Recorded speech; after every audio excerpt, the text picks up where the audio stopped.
está jogando seu GTA e num determinado momento ele fecha sozinho, nesse vídeo você vai aprender o passo a passo de como resolver esse problema. Mas antes de começar o passo a passo, eu preciso te dar dois recados importantes. O primeiro você já sabe, se eu te ajudei, você vai conseguir jogar o seu jogo, já vai deixando um like e se inscrevendo no canal. E o segundo, assiste o vídeo até o final para você fazer o passo a passo de forma correta, para você não fazer de qualquer jeito e acabar piorando a situação do seu jogo. Então vamos pro tutorial. Então vamos lá pessoal, você vem aqui ó, em este computador, clica com o botão direito do mouse e vai em propriedades.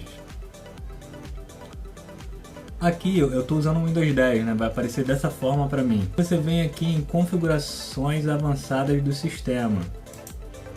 Vou fechar aqui para mostrar outra forma que vai aparecer aí para vocês. Caso não apareça assim para vocês, você pode fechar e aí você vem em este computador, você abre este computador e vem aqui no espaço vazio, clica com o botão direito do mouse e vai em propriedades, que vai aparecer dessa forma, né? Você vem aqui em configurações avançadas do sistema,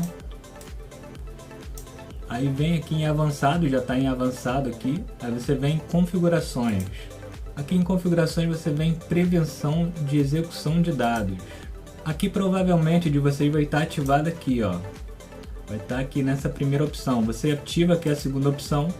Eu já tenho um jogo aqui, ó, que eu deixei aqui, que é o Need for Speed. Aí você vem aqui em adicionar. Aqui em adicionar você vai procurar a pasta do seu jogo. Eu vou aqui no meu jogo, DLD.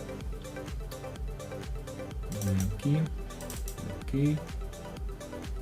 E vem aqui, talho aqui no aplicativo, ó. Clico em cima e vou em abrir. Pronto, já está aqui, ó. Vou em aplicar, dou ok. Dou ok de novo e pronto.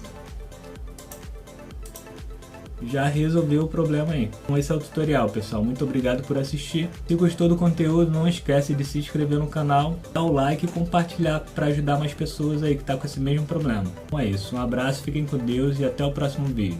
Fui.